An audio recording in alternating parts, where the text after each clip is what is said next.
and animal literature covering CPR.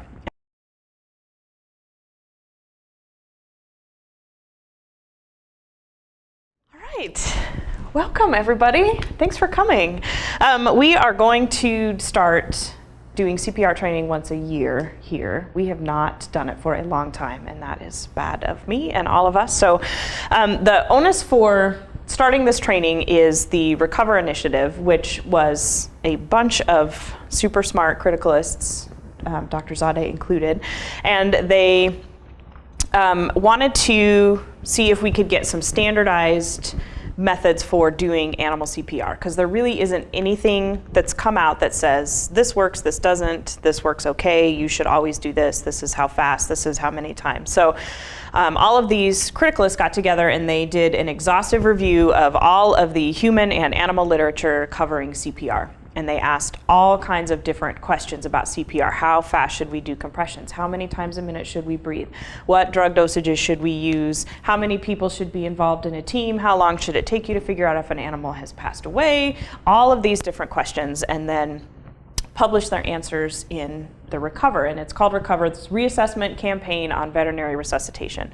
So this came out earlier this summer, and there are a lot of questions that still need more evidence to be able to answer them, but they did come out with a good set of guidelines that we are all going to learn and relearn and solidify every year. So thank you all for coming. We'll go ahead and get started.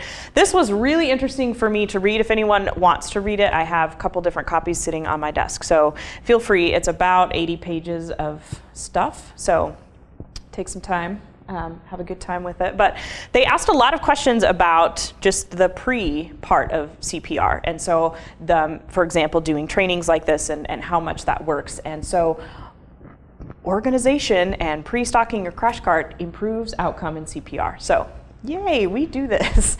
We are very organized, I think, as far as CPR goes. We have a plan in our head. Our crash carts are beautiful. They are labeled. They are stocked. We have books with pictures on how the cart should be stocked. We put the tape over it to make sure that nobody steals from it. So we do a really, really good job with our crash cart, and I believe with our organization. And so big thumbs up for that. This is an area where I think we can improve a little bit, which is post-CPR debriefing actually improves outcome for the next code. This does not mean that if you participate in CPR, you should go into an exam room and somebody sits down and goes through a list of things with you. But as you're cleaning stuff up after CPR, just talk as a team. What went well? What didn't go well?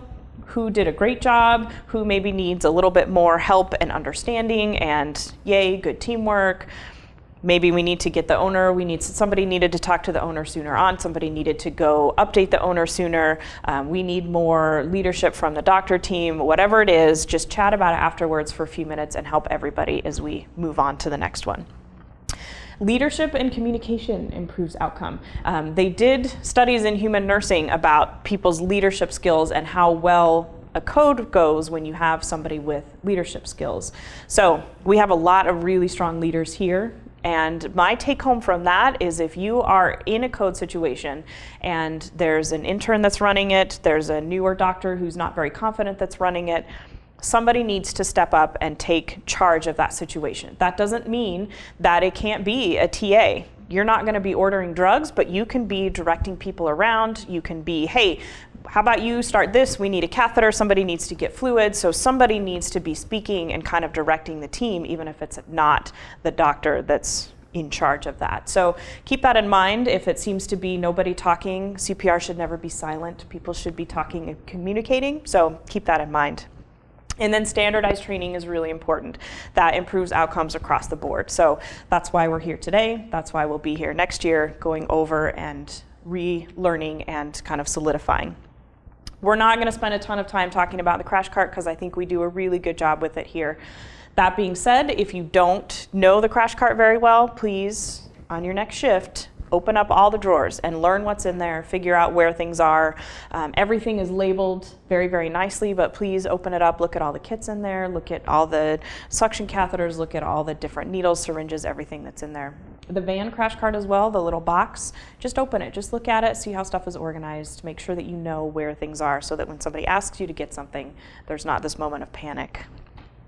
So what we'll spend the most time on here is kind of when to start CPR, how to know that you need to start it, and then we'll go over the actual physical parts of performing CPR, and then we'll practice it. That's the fun part. Mentation is a big one. This dog has no drugs on board, causing him to be flat like this. So when I see a patient like this, I am very concerned. So I will keep a very close eye on this dog. If we had just given him a bunch of drugs, and that's what's causing him to be so gorked, that's okay. But any patient who is like this on their own should be watched very closely because they will just kind of slip away, sometimes without somebody noticing. Also, you can see the oxygen in front of him. Any patient with any sort of respiratory issue should be watched very closely. The incidence of animals having respiratory arrest before full cardiac arrest is much higher. It's higher in animals than it is in people. So these guys may stop breathing and still have a heartbeat and then go into full arrest. So those respiratory guys, watch them very closely. If we can catch them when it's only breathing and we can breathe for them and keep their heart beating without having to go into compressions, that's obviously a better situation. Those of you spending more time in ER, we will rarely see a respiratory arrest without full cardiac arrest. So when you're pulling those guys out of the car, most of the time they're already gone and we're doing full CPR from the get-go. But some of these ICU patients may respiratory arrest first. So just keep an eye on those guys and their breathing. Hypotension is a huge one. An animal who cannot maintain their blood pressure is not going to live for very long if they can't get a good blood pressure up. So you guys under anesthesia, you guys in ICU that have these patients with low blood pressures that you can't get up, those that come into the ER really sick and they're getting fluid boluses and we're doing everything we can and their blood pressure is still low, watch them very closely, especially cats. Heart rate. My favorite story about heart rate. I was just kind of wandering through ICU one morning, and there was the technician and the doctor standing next to each other looking up at the telemetry screen, and there was a post-op GDV in one of the runs, and the heart rate on this GDV was like 180 to 200, just clipping right along, and I hear the tech say, oh good, his heart rate's finally coming down. Nobody had just been in there with the patient. We weren't doing a fluid bolus. We hadn't given pain meds. We hadn't done anything to adjust this patient at all, but oh, his heart rate's finally coming down. So 180, 160, 140, 100, 80. Next thing I knew, they're pulling that dog out, doing CPR on it. So when the heart rate starts decreasing, little light should go off that we need to watch this very closely. Yes, we do all kinds of interventions to bring the heart rate down, and that is good, but if you're just standing there and you haven't done anything and the heart rate starts falling, it's not always a good thing. So just keep that in mind. So as heart rate starts dropping, it may just continue to drop until it no longer goes anymore. Hypothermia is also a big one, especially in cats. Those cats that come in and their temperature is unregisterable or it's 90 degrees, be really careful with those guys because they can also just stop. ECG is a big one. What is this rhythm? Anybody? VTach, thank you. So this is a scary rhythm because you can see how close together these complexes are. The heart, the closer they are together, the heart doesn't have any time to recover. So it's not resting at all. I mean, I know our hearts are always going, but there should be a contraction and a relax, contract and relax. And when we see this type of rhythm, there really is no relaxation, and we will see it, and they'll just get closer and closer, and then it'll just flatten out, and then we're in big trouble. So the first thing I do when I see this rhythm is yell for somebody because we need to give some drugs to stop that. The second thing I do is feel for pulses. If we have this rhythm and we are not having any pulses go to the back end, that means we have no pulses going to the brain. That means this animal is going to die very soon. So you can have this rhythm and you can have some pulses going through, and that's better news. You still need to fix it, but yell for somebody, feel for pulses, and then make some decisions from there. But keep a close eye on your ECG. All right, recognizing arrest. The Recover project kind of went through how should you determine if you need to start CPR. You definitely want to check your patient and see if there are pulses, see if that patient is dead before you start CPR. That seems like a good idea. You don't want to spend a long time doing that. So please, everybody, get really comfortable with feeling for femoral pulses, putting your hand over their chest and feeling for a heartbeat. You shouldn't take longer than a couple seconds to do that. So the idea is you don't take 30 seconds to double, triple, quadruple check. If you can't feel anything on their chest, you can't feel any pulses, just go ahead and start your CPR right away. So don't spend a long time doing it. Large dogs, it's fine to try and feel for ephemeral pulse. Their blood pressure has to be pretty low, less than a MAP of 60, before you don't feel any ephemeral pulses. Dogs that are created with a narrow chest, you can put your hand over their chest. I wouldn't try that with a bulldog. I wouldn't try that with a pug. Those really round dogs, you may not be able to feel anything. Cats are awesome. They're kind of squishy anyway, so just get your hand right over their heart and kind of squish their chest. You should be able to feel their heart beating underneath your fingers, but you just want to take a couple seconds. If you think your animal is dead, go ahead and check and then start your CPR right away, so don't take a long time. Who knows what type of breathing pattern that is? Yes, say it. Thank you. This is agonal breathing that this dog is doing right here. Is this breathing? No, this is not really doing anything. The mouth opens, it's very dramatic. You can see that his mouth is opening and it looks like he's gonna take this giant deep breath, but it's really just the deepest part of your brain saying, live. And so the body thinks that it's doing something, but it's not. These are kind of the last ditch effort before you die. Agonal breathing should be considered, let's do CPR on this animal. So you ER guys, when you're pulling something out of the car and it's doing this, for all intents and purposes, this animal needs CPR. It has passed away, so we need to get going on that. You can see that this dog is intubated and we are breathing for it through its agonal breaths because it is not taking in enough air. However, if this animal is on the table and it is doing agonal breathing, please do not put your fingers in his mouth because they will have jaw tone still, and I've seen people get bit in these type of situations. So this animal should have some Valium, something on board to kind of relax him enough that you can get him intubated. So please just be aware of that before you stick a tube down there. But agonal breathing is not really breathing. You need to get started. Who knows what this is? This ECG. Come on, cardio Rachel, you know. This is VFib actually. My favorite part is at the end of this video where it says abnormal on the screen. It's very exciting. This also means the animal is no longer with us. So the heart is doing this. We are not pumping anymore. We are just kind of quivering in the chest. There is electrical activity happening, but it is not organized in a sense that it is causing any of the chambers to do any of their jobs. So this is definitely CPR right here. The other special thing about this rhythm is that we can use the defibrillator. We are lucky here that we have the defibrillators. So what a defibrillator does is it shoots a concentrated source of electricity on the heart, hoping to shock this electricity back into a good order, into what it should be doing. So we hope to go from this, shock it, to then beating like this. So if you see this, get the paddles ready and we'll get going on that. But if you see this on an ECG, we need to get started and do something. All right, so basic life support, we will spend the most time on because this is what we get started on with everybody.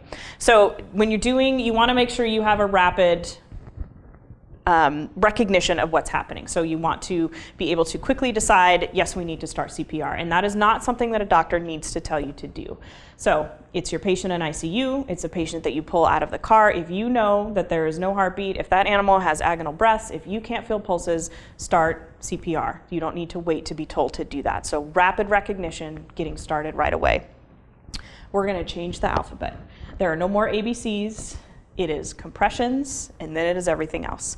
So you know that unless you see that animal go into respiratory arrest in front of you, and you know you need to intubate it and start breathing, but on almost every case, compressions, that is the most important job in any CPR situation, is doing chest compressions. So if you are the first person to notice that animal go down, that is the first thing that you should start, is doing compressions. Then you can intubate them, then you can start breathing.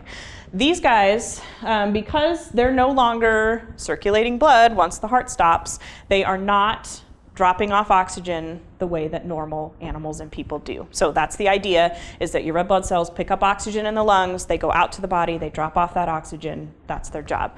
If there's no circulation, they're not dropping off that oxygen. So these guys are actually staying oxygenated for about 4 minutes. They have fairly good oxygen levels in their blood before they start to tank after CPR situation. So that's why we're doing compressions first. You have a small amount of time. That doesn't mean that you stand around and wait 4 or 5 minutes before you intubate them, but that's why we're starting compressions first, because we really need that circulation, that perfusion to the brain. That's the most important thing. So compressions, then intubate, then start breathing for them. 2-minute cycles. They did so many studies, efficacy studies in humans. They used mannequins and they had people do chest compressions on these mannequins, and they measured how effective their compressions were over time.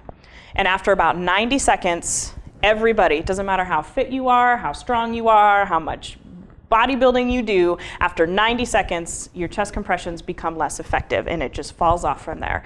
After about 5 minutes, you might as well just not do compressions at all, because you're just kind of going through the motions. So they recommend every 2 minutes that you switch. So whether you're tired or not, after 2 minutes, give somebody else a chance. That is why all of us are in here, so we can all learn how to do compressions so that we can switch every 2 minutes. If you get tired before, I'm tired, I need somebody to step in, switch out. Chest compressions are hard, especially on big dogs. That's what we do the most, it seems, that we do the most CPR on large dogs, and you should be tired. 2 minutes feels like 20 minutes. When we practice on the stuffed dogs, you will be tired after 90 seconds of doing it. So 2 minutes. Whoever is recording all the drugs we give, what time we started, we're going to get some stopwatches for the crash carts. So you just time people, and every 2 minutes, just yell out switch so that we're moving every 2 minutes. So compressions, airway breathing. We're going to change the alphabet. Compressions, compressions, compressions. So here we go on our cats. Most of the time you can do cats just by grabbing their heart in between your thumb and your 4 fingers and just compress like this. Their chests are kind of squishy, they have a lot of cartilage in there, and they're very malleable. So most cats, you just use one hand. You can squirt them off the table, so I like to put a hand behind their shoulder blades just to give me something to stop, and then I will do compressions that way. You can wrap your hands around their entire chest and squeeze like this. They looked at studies on doing circumferential compressions on cats, and they couldn't say that it works better one way or the other, so however you're more comfortable, but you're just actually compressing their heart in between your fingers 100 to 150 times a minute. That is Staying Alive by the Bee Gees in your head. That's 100 beats a minute. Also, Another One Bites the Dust by Queen, but I prefer to be optimistic. So sing Staying Alive in your head, and that's the slowest that you want to go, but that's 100 beats a minute. So that is how many compressions you want to do. We see, especially our male interns, get very excited and they want to do like 300 beats a minute. You want to compress the heart and you want to let it fill back up again. The faster you go, you're not helping much. You need to get blood back into that heart so that you can then compress it again. So 100 to 150 beats a minute on cats. I have done lock elbows, stiff arm compressions on a 24-pound cat before. So not every cat is going to fit this, but most normal sized cats, squish them with your hand.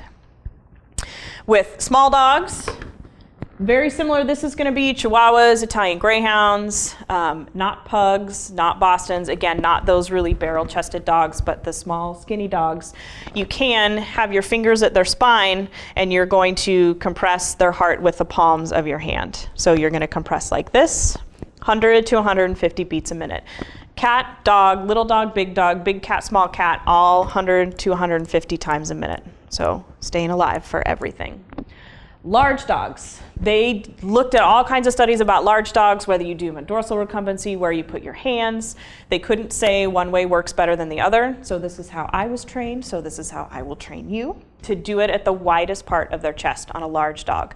So halfway between sternum and spine, halfway between the end of the ribs and the point of the shoulder. It's the roundest, widest part of their chest. I prefer to put my hands on top of each other like this.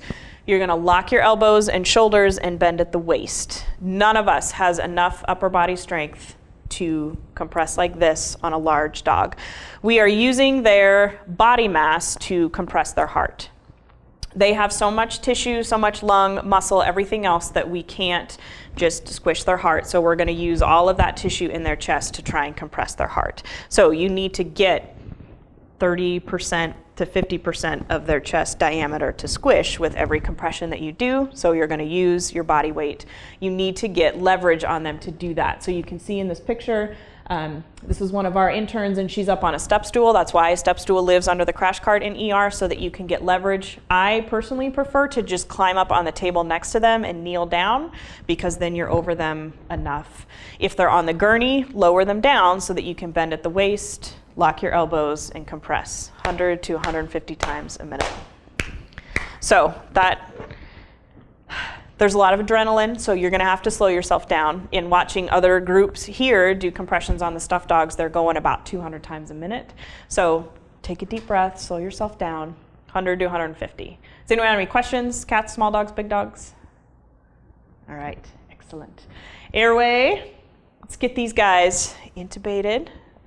Everybody can intubate. The Practice Act, at least in Oregon, says if it is an emergency situation, you do not have to be a CVT to intubate. So those of you that are not licensed but have experience and feel comfortable doing this, it's okay to do it. I would not recommend you try your first dog that is in a code situation.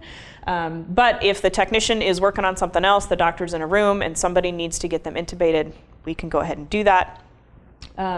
You need to choose the best size tube. I'm not a fan of having every size tube in the crash cart. That's too much decision making. Do I want a 7, 7.5? Just grab it. This is a medium-sized dog. This is the tube I'm going to use. Inflate your cuff, tie it in. That's all I will say about that. And then breathing. How fast or slow should we breathe for these guys in a code situation? Who knows?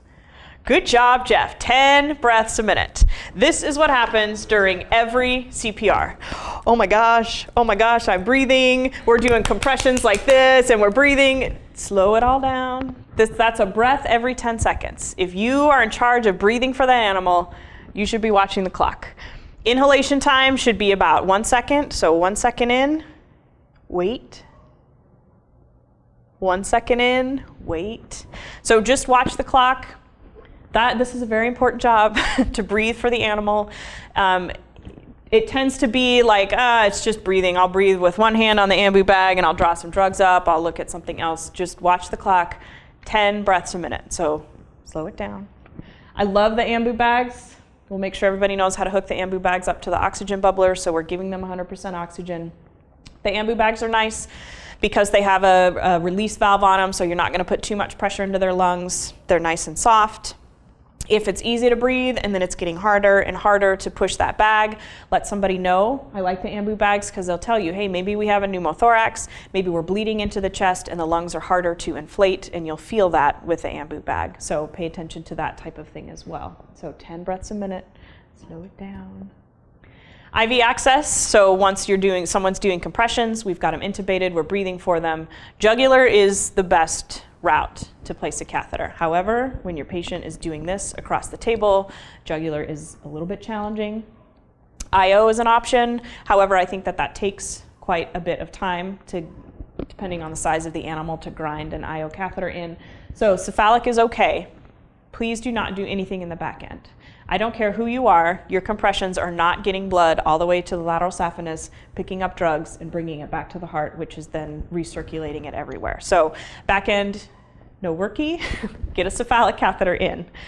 If you get a cephalic catheter in and you're giving drugs through that cephalic catheter, flush it with 20 to 50 mils of saline, depending on how big the dog is. So a cat should get a nice big bolus of fluids and then hold it up so that you have gravity draining your drugs down into the heart. So these guys, just assume that there is little to no circulation happening out to the limbs. We're really focused on keeping the brain going. Something I forgot to mention on intubation, if you can, intubate them in lateral recumbency. As you're doing compressions, you are hopefully getting blood to the brain. And when you pick their head up to intubate them, all that nice blood just drains out of their brain, and it's like starting over again. So give it a couple tries in lateral recumbency. If you can't get it, sit them up. It's better that they're intubated and have an airway than nothing, but go ahead and try it in lateral. Those stable patients that are getting intubated for maybe a laceration repair, we can practice on those guys so we get a little bit better at it, but it's worth thinking about. So catheters. Drugs. Our crash cart here has an entire drawer full of like 20 drugs, we're not going to talk about those. We're only going to talk about these three. These are the most important drugs that we are familiar with. The rest of them are good for patients that are crashing for medical reasons that we are aware of, but when we pull them out of the car and we don't know their history, these are the three drugs that we're going to be using most often. So why do we use epinephrine in CPR? What does it do? What? It's okay. It is. Good job. Yes, it is not magic. It does not restart the heart. I did get that answer. It is a vasoconstrictor. We are trying to constrict our peripheral vessels so that we can shunt more blood to the core so that we can perfuse our heart, lungs, and brain. You don't want to do compressions and push blood out into the toes and then it just sits there in these big floppy vessels. We want to constrict those vessels, give ourselves something to push against when we're doing compressions. So that is why we give epinephrine. We may give vasopressin. It does essentially the same thing. They also did studies looking at epinephrine and vasopressin, and there's really nothing that says one is better than the other. So it's kind of doctor preference on that. But we tend to do epi most here. What about atropine? What does atropine do? What was that? A little louder. I think you're right. Yes, increases heart rate. If you don't have a heart rate, does atropine work?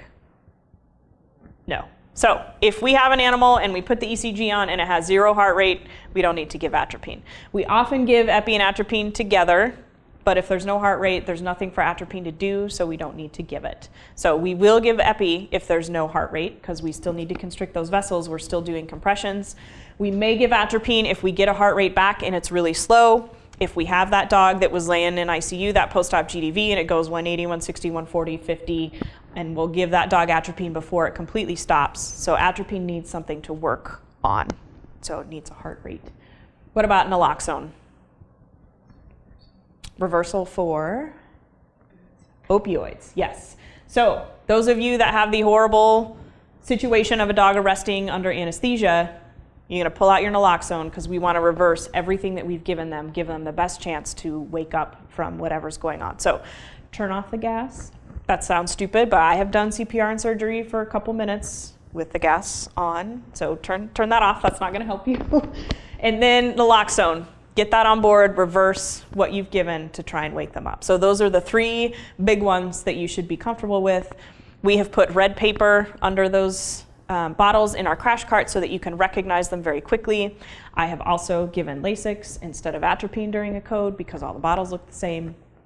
It was a heart failure dog and we got him back, so I think I knew what I was doing. But that was a long time ago before I paid attention to reading bottles. But that's why we're going to put the epi and atropine together, put red underneath them so we know that's what you're grabbing for.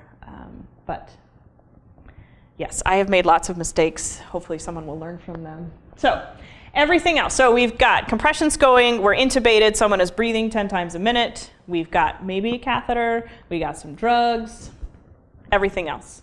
ECG, this is so important. Somebody please put ECG leads on. Somebody make sure that the ECG leads are on the right legs. Somebody make sure that we have some sort of conducting gel on those ECG leads so that we can see what's going on. End-tidal CO2, it's pretty cool. It's not a great, like it shouldn't be the first thing that we do. End-tidal CO2 will be very, very low. If you are not perfusing, you are not picking up CO2 to bring back to your lungs to then exhale. So end-tidal CO2 is low, very low, like 10 in these guys. If you're doing CPR and your end-tidal CO2 is at least 15, good job, that's awesome. As end-tidal CO2 starts to come up, so you're doing CPR and it's 15 and then it's 18 and now it's 25, that means your patient has probably had a return of spontaneous circulation. So they are now perfusing again, they are now hopefully performing gas exchange. So that just kind of gives you an idea of how effective your CPR is and perhaps your patient is coming back. Record progress, I talked about it a little bit. This is a really important job. I know a lot of people walk into a code situation and they say, oh, compressions and breathing is done. There's nothing for me to do. Now this is boring. Somebody pick up that clipboard and please write down what time we started. Time that 2-minute cycle so people can switch out. You can switch out. If you've been doing compressions and your arms are now noodles, pick up the clipboard and go out of the crazy stuff and somebody just keep writing stuff down. So if whoever has a clipboard, you can rotate into the fun stuff. But it's really important. Somebody needs to do it. Talk a little bit about anesthetic arrest. This is the best place for a patient to arrest. We rarely have anesthetic arrests here, which is awesome. I think we do a great job with all of our anesthesias here, but if it's going to happen, this is the best place for it to happen. They're intubated, they're on oxygen, they're on all sorts of monitoring. You're very on top of it. You should hopefully know exactly when it happens. If the surgeon has their hands in their abdomen, they just cut the diaphragm and go in there. They can do internal compressions. This is a good place for an arrest to happen. However, you need to be aware of it happening, and I will show you a horrible, scary video about what happens if you're not paying attention or you're making some assumptions. So this is my commercial for using an esophageal stethoscope in all of your major surgeries, even probably worth doing it in lac repairs and anytime you have a patient under anesthesia, but definitely when you go into the big, scary surgery room, use an esophageal stethoscope, because you can't always trust your monitor to do everything for you. So monitors are very smart and they give us all kinds of numbers. However, we'll watch this little video here. So our end tidal is in the low 30s, not great. Heart rate's plugging along. Pulse ox got a little bit mad. So now I'm under the drape and I'm futzing with the pulse ox. Oh, stupid thing, and the tongue is dry, or I can't get, oh, the tongue is cold. This patient's been under anesthesia for a while. Now I have my wet gauze and I'm going over to the lavage bucket and I'm getting it wet, and then I put the gauze back on and I'm futzing with the pulse ox. This patient is dead. But we still have heart. That doesn't look great. That ECG certainly does not look great, but it's there. So what's going on? Look at that end tidal CO2. What did I say about patients and end tidal CO2? It's really low. At the beginning of this video, it went from 32 to 25 in like that. I've never seen that happen on a live patient. Your end tidal CO2 will change. Not that dramatically. You should not see it drop from 32 to 25 in 2 breaths. So this patient actually is dead at the beginning of this video. So as soon as the pulse ox says pulse search, that's when this patient arrested. But I still have an ECG. I don't understand. This is called pulseless electrical activity, and it looks pretty good. You can see some of the waves are spreading apart. It's not completely normal, but the machine was picking up on it. I have seen post-op animals with weird ECG that look like that, a GEV, and we're not even treating it for anything. It has kind of weird, wide complexes. I'm sure that's just the telemetry leads are set weird, and just, you can't, I cannot put 50 ECGs up on the screen and 5 of them be PEA, or pulseless electrical activity, and you guys be able to pick those things out. So please, if your pulse ox probe falls off, if something looks different on your ECG, if your end tidal CO2 falls dramatically, pick up the esophageal stethoscope, put it in your ear. Can you hear the heart beating? If not, we can start CPR much sooner than the 3 to 5 minutes that it took to flatline on that animal. Now that animal's been dead for 5 minutes, and the chances of us getting it back are much less. So we actually euthanized this dog on the table, so I don't want you to think that we're just like, oh, let's video this whole thing. So we knew what was going to happen, and we did that on purpose because we thought maybe we'll see what happens with this here. So just pay attention while you're in surgery that your monitors are awesome, but they're not everything. So we'll talk just a little bit about open chest CPR, just in case we have to do it.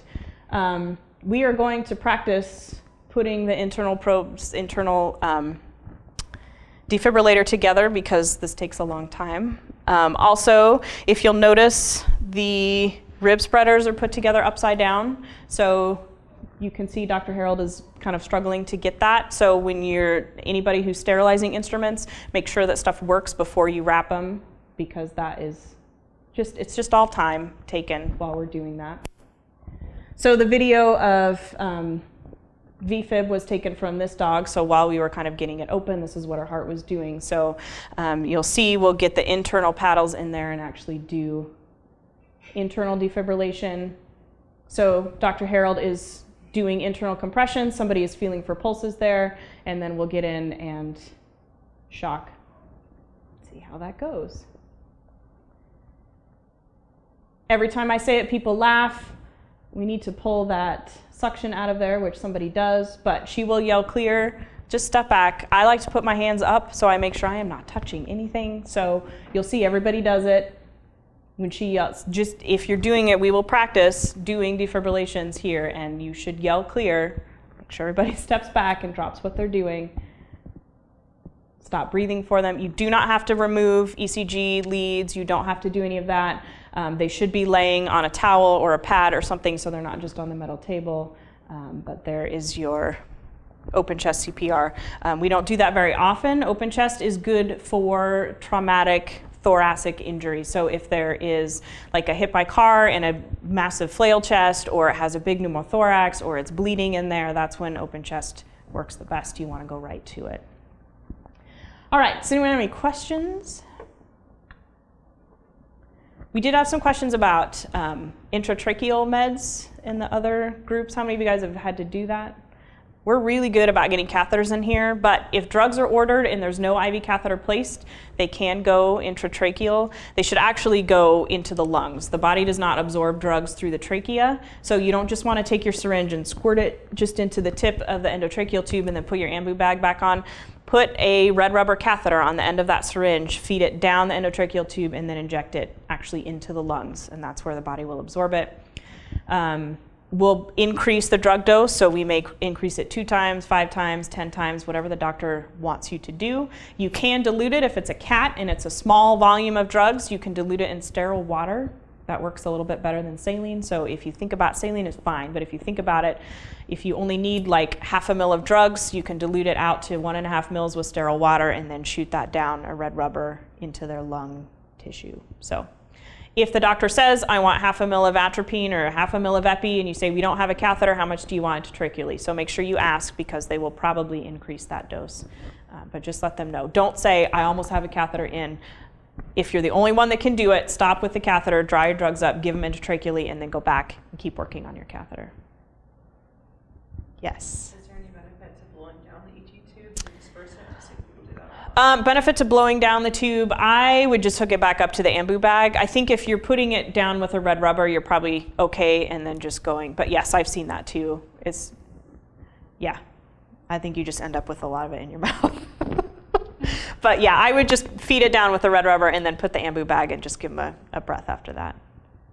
Do you have a question? Yeah. Yeah. Can you do chest compressions too early?